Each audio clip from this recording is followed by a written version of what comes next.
तो एक दिन ठीक रात के 12 बजे मैंने अपने अंकल को बोला, अरे अंकल, मैंने जो अपने लिए अमेरिका से गाड़ी ऑर्डर किया था वो तो अभी तक घर पे डिलीवरी नहीं हुआ। फिर अंकल ने मुझे उन लोगों को कॉल करने के लिए बोला। फिर उन लोगों ने मुझे कॉल पे बोला, आपका ये गाड़ी शिप में चढ़ चुका है और अमेरिका से निकल चुका है। आज रात के ठीक 3 बजे आपका गाड़ी आपके घर पर होगा। 3 बजने में तो और 2 घंटे बाकी है, इसीलिए अंकल ने मुझे बंदर जाने के लिए बोला, पर मैंने अंकल को भी अपने साथ चलने के लिए बोला। फिर मैंने अंकल को साथ लेके अपना बाइक में बैठ के हम दोनों बंदर जाने के लिए निकल पड़े। पर हम दोनों जब बाइक में बैठ के जा रहे थे तभी रास्ते में हमारे पास एक कॉल आता है। उस कॉल पे एक आदमी बोलता है, आपका गाड़ी बंदर में आ चुका है। पर अभी तो रात के 1 बज रहे थे और उन लोगों ने बोला 3 बजे तक मेरी गाड़ी आएगी। तो इतनी जल्दी अमेरिका से मेरी गाड़ी बंदर पे कैसे आ गई? मुझे बहुत डाउट हो रहा था, इसीलिए मैंने अपने अंकल को बंदर पे भेज दिया गाड़ी ले आने के लिए। और मैंने फिर घर में पहुंच के पहले मैंने स्विमिंग पूल पे नहा लिया क्योंकि मुझे बहुत गर्मी लग रही थी।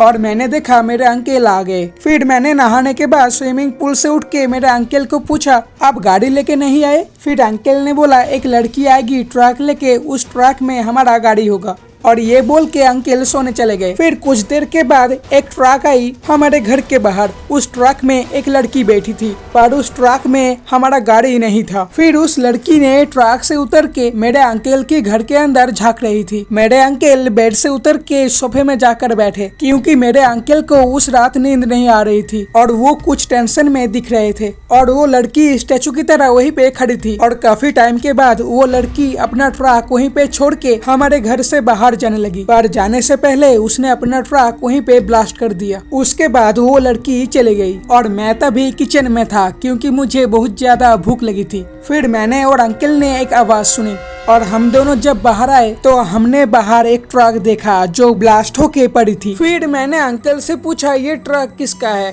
पर अंकल को भी इस ट्रक के बारे में कुछ नहीं पता था। मुझे बिल्कुल भी आइडिया नहीं ये ट्रक कैसे अचानक हमारे घर के अंदर आ गई। फिर से मैं जब अपने घर के बाहर जाता हूँ तब देखता हूँ एक बड़ा सा एम्बेसडर हमारे स्विमिंग पूल के अंदर फंसी है। ये इतना बड़ा एम्बेसडर है आप सोच भी नहीं सकते। मैं तो इतना बड़ा एम्बेसडर को देख के चौंक गया। फिर मैंने घर पे जाके अपने अंकल को बुलाता हूँ, पर मैं जब अंकल को एम्बेसडर दिखाने लेके आया तभी वो एम्बेसडर स्विमिंग पूल से गायब हो चुकी थी। फिर से मेरे ऊपर नाराज होकर अंकल सोने चले गए। पर मैंने अपने अंकल को समझाने की कोशिश की। मैंने अपने आंखों से उस एम्बेसडर को स्विमिंग पूल पे देखा, पर फिर भी मेरे अंकल ने मेरी बात नहीं सुनी। वो बालकनी में चले गए हवा खाने के लिए। अरे ये जैक को क्या हो गया है? उसके बाद फिर से मैं अपने गैरेज में उस गाड़ी को देखता हूँ, वही एम्बेसडर, पर ये एम्बेसडर पहले से काफी छोटा था। फिर से मैंने अपने अंकल को जाके बोला उस एम्बेसडर के बारे में, पर मेरे अंकल तो मेरे बात का यकीन ही नहीं कर रहे थे।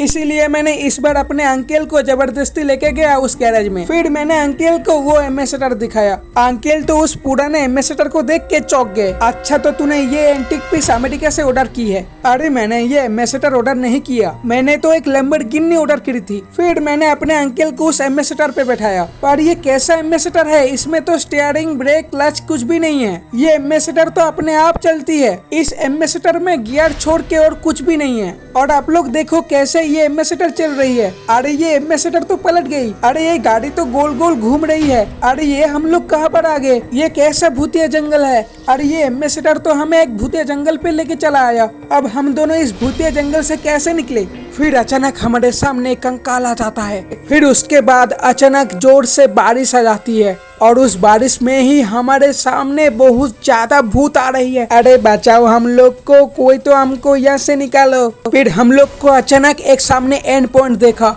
और उस एंड पॉइंट पे पहुंचते ही हम लोग उस गाड़ी से बाहर आ गए। अब जिंदगी में ये गाड़ी पे हम लोग नहीं बैठेंगे। अरे इस भूतिया गाड़ी को हमारे घर में कौन लेके आया? फिर मेरे अंकल ने बोला इस गाड़ी को ब्लास्ट कर दो। फिर मैंने अपना बंदूक निकाला और ये गाड़ी के ऊपर अटैक किया, पर ये गाड़ी तो लॉन्चर से भी नहीं ब्लास्ट हुआ। फिर मैंने एक और बार ट्राई किया, पर इस बार मैंने देखा मेरा 10 सिर हो गया। अरे मैं तो पूरा रामायण की रावण लग रहा हूँ। मेरे शरीर में जरूर एक आत्मा घुस चुकी है जो इस एम्बेसडर पे थी और मैंने अपने अंकल को ही डंडे से मार रहा हूँ। फिर मैं अपने गाड़ी में बैठ के अपने घर से निकल गया जंगल की तरफ और जंगल पहुँच के मैं अपने सामने उस भूतिया बंगलों को देखा।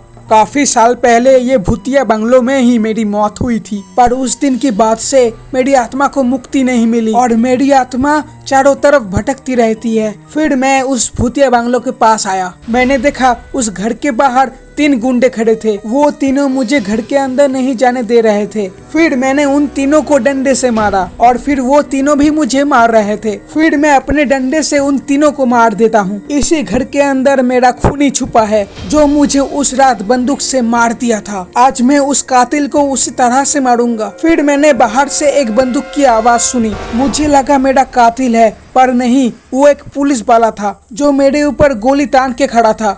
फिर मैंने अपना AK-47 निकाली और उस पुलिस वाले को मार दिया। फिर मैंने उस बंगलो में घुसकर उस बंगलो की छत में चढ़ के मेरा कातिल डीजे आलोक को मैंने अपने सामने देखा। डीजे आलोक तो चौंक गया, मैं कौन हूँ। फिर मैंने अपना असली चेहरा दिखाया। तुझे पता है डीजे आलोक, उस रात क्या हुआ था? कैसे तूने मुझे मारा था? तूने मुझे चैलेंज किया था, अगर मैं इस बंगलो में एक रात रह पाऊँ तो तू मुझे 1 लाख रुपए देगा, पर उस रात तो तूने मुझको ही मार दिया। मैं जब उस घर में घुसा तो मैंने उस घर में ग्रैनी को देखा और मैं अपने सामने ग्रैनी को देखने के बाद इतना डर गया कि मैं जब नीचे उतर के जब बाहर जाने के लिए दौड़ा तो तूने मुझे अपनी बंदूक से गोली मार के मार दिया। ये ले, अब तू भी मर। और उस डीजे आलोक को मैं मार दिया। और इस तरफ मेरे अंकल मेरे लिए परेशान हो गए थे। अरे मेरे जैक के साथ ऐसा क्या हो गया? और फिर उसके अगले दिन सब कुछ एकदम नॉर्मल हो गया। मैं एकदम पहले की तरह हो चुका था और मैंने जो अमेरिका से अपना गाड़ी ऑर्डर किया था वो गाड़ी आ चुकी थी और मैं उस गाड़ी को लेने के लिए समुद्र की तरफ जा रहा था। फिर मैं अपना बाइक से उतर के उस आदमी को हाई बोल के मेरे लैम्बोर्गिनी में बैठ के मैं अपने घर के लिए निकल गया, क्योंकि मेरे अंकल को भी तो मेरा न्यू गाड़ी दिखाना पड़ेगा। इसलिए मैं अपना लैम्बोर्गिनी फुल स्पीड में चला के 1 घंटे के अंदर ही मैं अपने घर पहुंच गया। और घर पहुंचने के बाद मैं अपने अंकल को बुलाने लगा